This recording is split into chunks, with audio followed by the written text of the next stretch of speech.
Welcome to Determined to Succeed. I'm your host, Dawn, also known as the Unique Connector. So I'm so excited to have Frank on the show today. So, Frank, let's kick it off of you're a comedian, but you talk about depression and suicide. Tell me more and how this all came about that you bring All right. laughter. Well, it's all in my DNA. Depression, suicide run in my family. And it's called generational depression and suicide. My grandmother died by suicide. My mother found her. My great aunt died by suicide. My mother and I found her. I was 4 years old. I screamed for days. And if you're that close to an actual suicide and you're hardwired for it already, chance of you seriously considering taking your life later in life go up. And in April 2010, following a Chapter 7 bankruptcy, uh, I learned what the barrel of my gun tasted like. So that's in my DNA. Fortunately, funny is also in my DNA. My mother very funny. My sister, my dad was funny. I told my first joke in the fourth grade. Kids laughed. Teacher was hysterical. I thought, you know what? I'm going to be a comedian. 12th grade, after 3 years of drama classes and getting no speaking parts in the school plays, I thought to myself, I believe I'll see a pattern.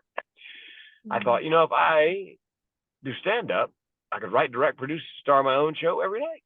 So at the talent show, second semester senior year, I did stand up. First person ever to do it at Broughton Senior High School.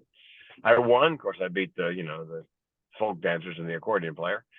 Told my mama I'm gonna be a comedian. She goes, no, you're going to college first. I don't care what you do when you get done. You can be a goat herder for all I care, but you're going to be a goat herder with a college degree.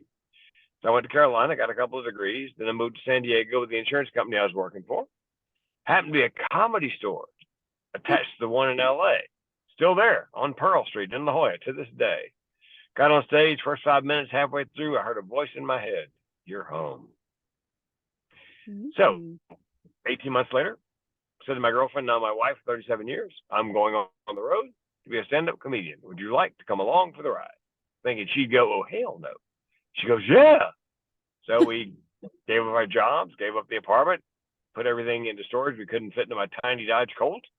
And we were on the road together with no home, working comedy clubs, 2,629 nights in a row, nonstop, 7 years and change. Wow. Yep, opened up, worked with Seinfeld, Rosie, Ellen, Dennis Miller, Foxworthy, Bill Engvall, Tater. Ron White. Okay. Tater and Tater Tots. Opened up for Lou Rawls, Beach Boys, Neil Sedaka, Nancy Wilson. Had a great time on the road. Then did a little radio, and after radio, the comedy club thing was dying. So my act was clean. I thought I'll do corporate comedy. So I got into corporate comedy. However, from the day I started comedy, I wanted to make a living and a difference. Yeah. Could never figure out how to do that.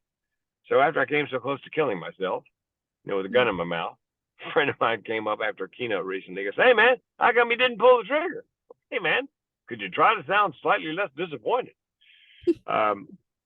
I realized after reading Judy Carter's book, if you want to be a speaker and you're listening to this, and you're wondering how you can find your heart story, put your keynote together, Judy Carter wrote a book called The Message of You, Turning Your Life into a Money-Making Speaking Career. Ooh. She's a friend of mine, just comic magician.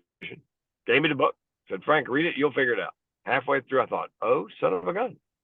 I know what I'm going to talk on. I mean, I have two mental illnesses, major depressive disorder, chronic suicidal ideation, more nuts in my family than in a squirrel turd. And I came close to killing myself. So I thought, if I got some training in suicide prevention, I could keynote on that. And second hurdle, I've been doing stand-up 2.5 decades. Who is going to believe that I can do anything funny? I'm sorry, anything not funny. So my wife said, do a TEDx talk. And I said, what's a TEDx talk? Yeah. Just by chance, I got an application that week from one in British Columbia. I applied, I got it. After that, 2 more events called and said, do you have any more mental health topics? Oh, yes. And I've done 7 since then. I got number 11 scheduled in October, number 12 in December, all on mental health. So it's, somebody said to me, how do you get confident on stage? Well, you stand in your truth and you'll be confident. Somebody said to me, how'd you pick suicide as a topic? Well, I'll tell you the truth, suicide picked me. And I have a number of speakers that I coach, and that's whatever it is that they speak on, it's in their DNA. I don't have to think about it. I go to bed thinking about it. I wake up thinking about it.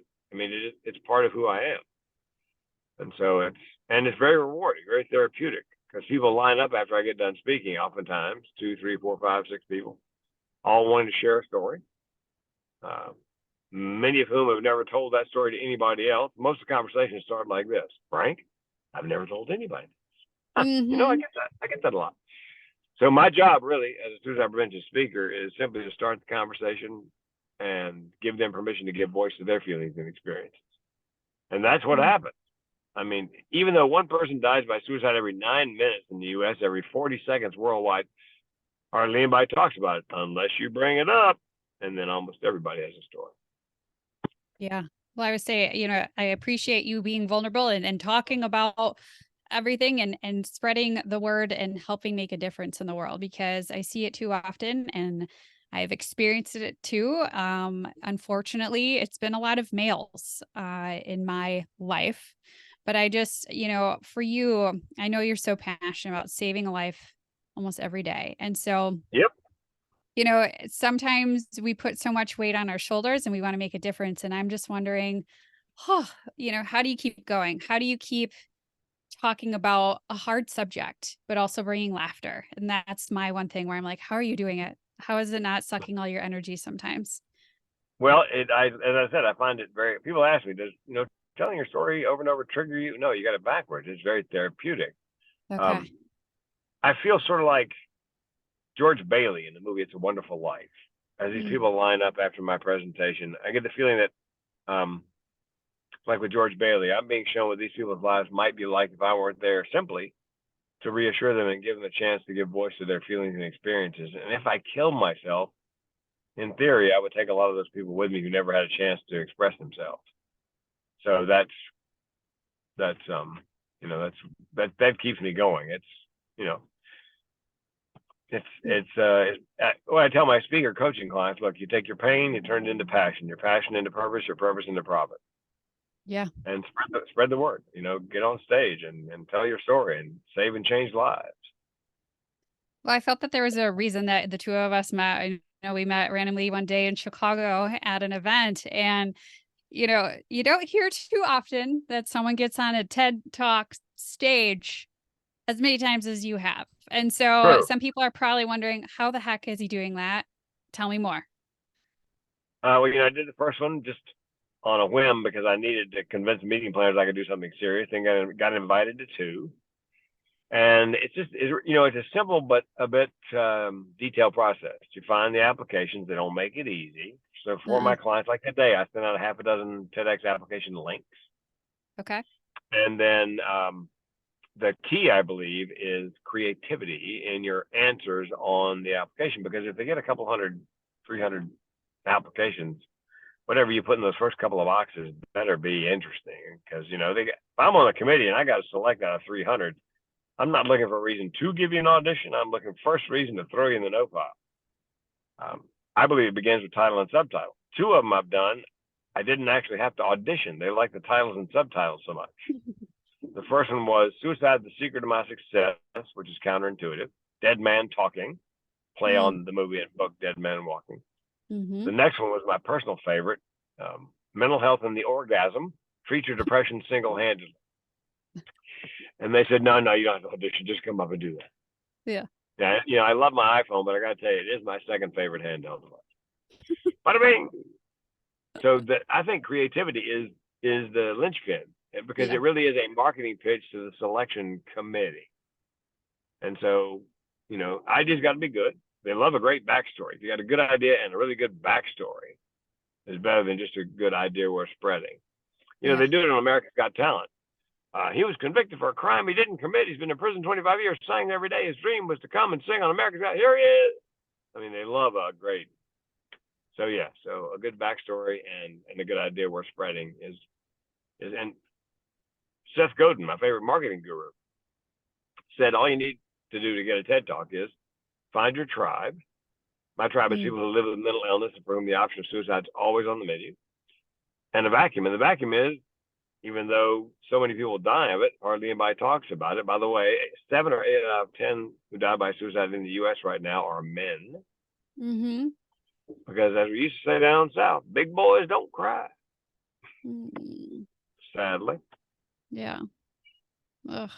Well, it breaks my heart. And that's where I think too, I just recently had someone on too for mental health. They're doing a big festival that they just knew they were passionate about and they're going to host it. And they wanted it to get more people out of the house, but also too to know where the resources are. And so I know you are going to be heading to New York for a future gala that you got going on, but I'm just like, whew, all these things that you're doing and TEDx talks and all of the stuff where too, you kind of really niche down, where some people, they always say, niche down, whatnot. And you are really focusing on one thing. And I think too, you are so passionate about it, making a change, but it's unfortunate you had to go through this situation too.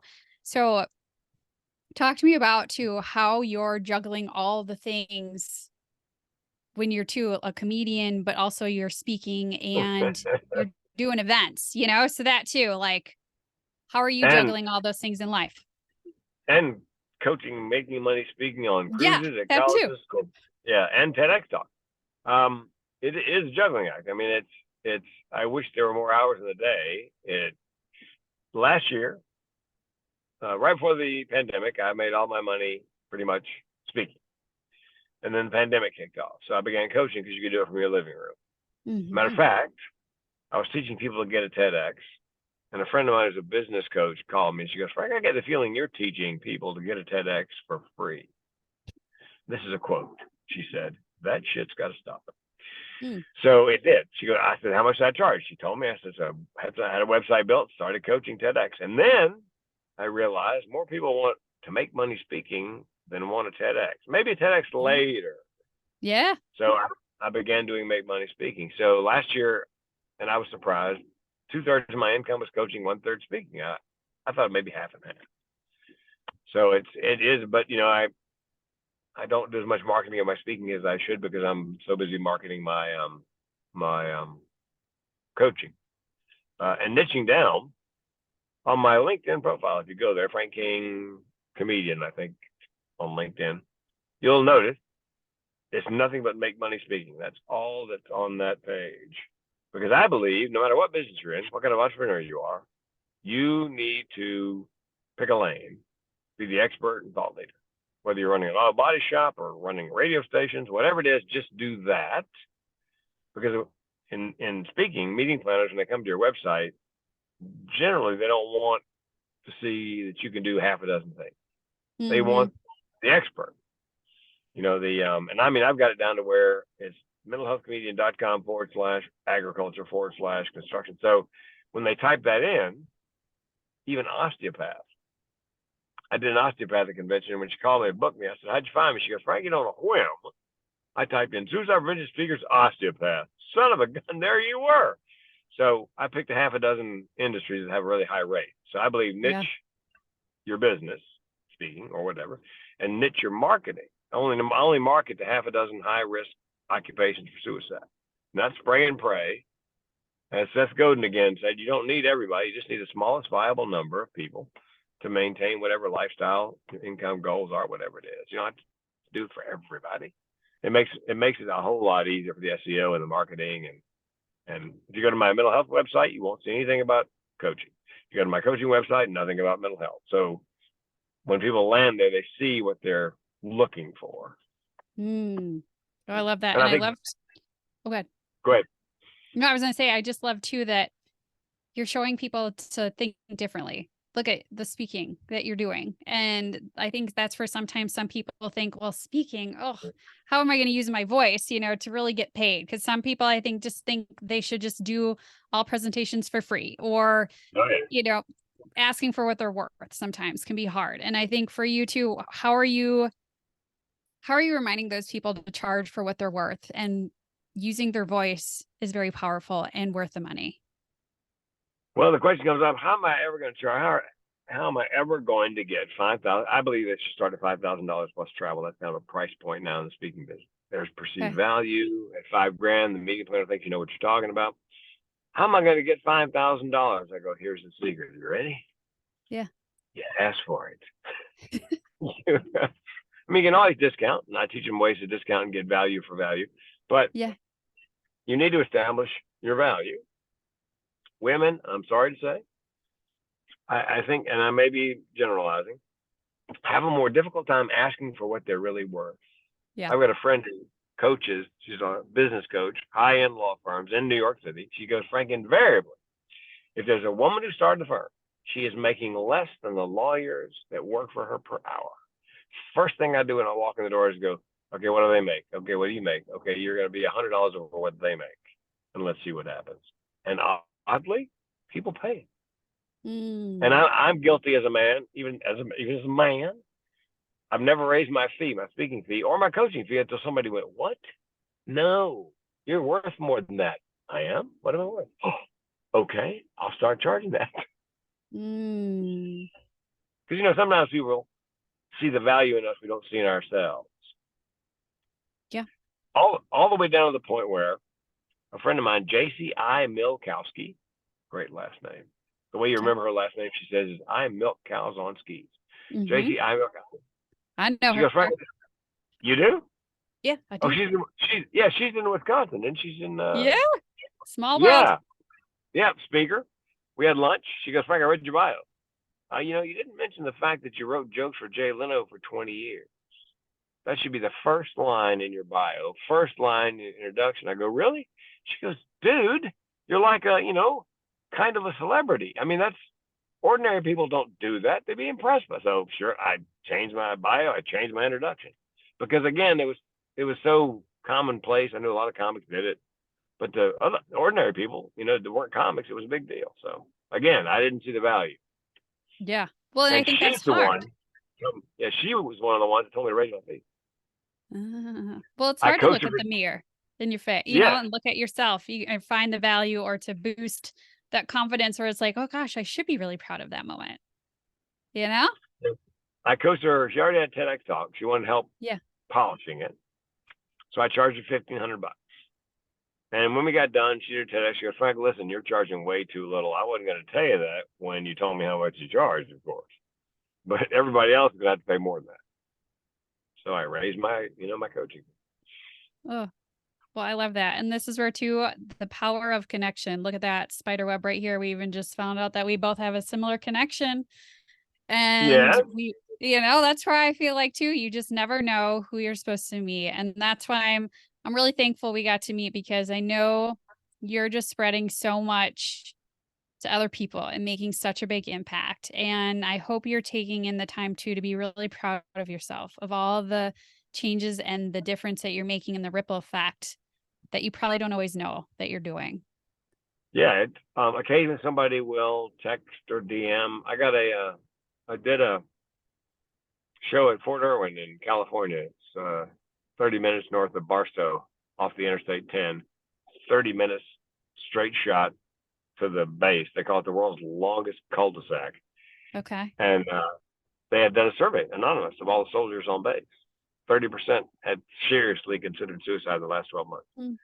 So they brought me in. And that was October last year. In April this year, I got a DM from the base psychologist. Frank, a soldier walked in today. He said, I'm depressed and I'm suicidal. I'm here because Frank King said I had to tell somebody. Oh, I know. There's getting a little chills. ROI for you. Yeah. Well, and that's the thing. You don't always know all the things that No. sometimes we're doing. And that's where I feel like sometimes it may not always make sense of why things have to happen in a certain way, but sometimes some people just need to hear it. And some people take you more for granted than you realize and how big of an impact that you really can make on other people's lives. And so I'm proud of you. Keep shining bright, keep doing what you're doing because you're just making a difference and you're changing those statistics every day. So I appreciate you, Frank. And what are you doing these days? I make a lot of connections with people, but I also am coaching and consulting people and trying Atta to hold girl. that space, to facilitate and make a difference with others and for all of us to see with the true uniqueness of all of us. Because sometimes I think we overlook all the greatness that we each have in ourselves. Yes. And if you ask my wife to describe me, Mm-hmm. she would say he collects people and he connects people. Yeah. And I think that's kind of what you do. Yeah. See, and this is why I feel like there was always a reason that we met each other. And I'm glad to have this resource and to know of you and to hopefully listeners hear you and we're spreading the word about you and all the great TEDx speeches that you've done, but even more to come. And that's where keep shining bright, keep doing you. And I'm thankful that we even got to have this chat, look at you on the road too, that you stopped to take this time with me. So I appreciate Well, that a lot. yeah, I share with you the best thing that I think I've ever done. And if I never do anything good the rest of my life, this should qualify me for whatever comes next. And it Good. involves networking. Mm. I was in a martial arts class living on Whidbey Island, and there's a young woman named Elise came in Monday morning to class crying. Oh. What's wrong, Elise? Well, she said, my husband's in Nepal. Fourth, fifth time he'd been there. We're trying to adopt a 3-year-old from Nepal. It's the last visa. We won't be able to afford another visa. This is a Monday. He's coming home the following Sunday, with or without the kid. I said, well, what's the snack? She goes, well, the birth mother, birth father signed off. The Nepalese government signed it off. I go, who's holding them back? Homeland Security. I said, well, I've never had a 3-year-old, but I can't believe he's that big a terrorist. And then my mother, who would have said exactly this, because that's where I learned to network after her knee. I didn't know that's what I was learning, but I was. I said, I'll see what I can do. And after I said it, I thought, shit, did I just say that out loud? However, I believe giving voice to something like that, I'll see what I can do. It takes on a life of its own. All of a sudden, my brain, unbeknownst to me, was working. I'm driving home thinking, what in the world can I? And the problem was in Washington State, everybody's Democrat, and both senators in D.C. Democrats, governor Democrats, and the woman was connected with the Democrats, but it's right smack in the middle of the Bush administration. Everybody in town's Republican. So I thought, okay, I need a Republican who likes kids. Well, Tom Fetzer, 1 year ahead of me in junior high school and high school. I knew him from that. Then when I moved back to Raleigh to do radio, we got reacquainted at the YMCA. I believe networking is like a garden. You got to tend it. Yeah. And so, we done some things together in Raleigh when I was there. And so I called Tom. And I said, Tom, ran the story down for him. And because he was connected. He had been the aide de camp of a very powerful senator in D.C. before he went into political consulting. So he had lots of connections to the Republican Party. And he said, I'll see what I can do. And now Tom and I agree on nothing politically, absolutely nothing. But it's not about politics. It's about this kid. Yeah. So that was Tuesday. Wednesday, I didn't hear it. Thursday, he called me. He goes, I talked to Elizabeth Dole, who was a senator from North Carolina at the time, Libby Dole. She talked to Homeland Security. I said, well, what did she say to Homeland Security? Tom said, forgive the vulgarity, Frank, but this is a quote. She told me she tore him a new asshole. So that's so the paperwork from Homeland Security went out on Friday in a diplomatic pouch, got to Nepal. Okay, but I don't know any of this is going on. Monday, I go to class, no Elise. It didn't work. Didn't work, yeah. Because he was, he's going to fly out on Sunday. Tuesday, no Elise. So I'm heartbroken. So I finished class. I go to the grocery store. I got my little buggy. I'm going around. And I turn the corner, and there's Elise, holding the hand of a darling 3-year-old. I'm crying. She's crying. His name is Avi. Avi looked up at me and simply said, Avi, go pee-pee.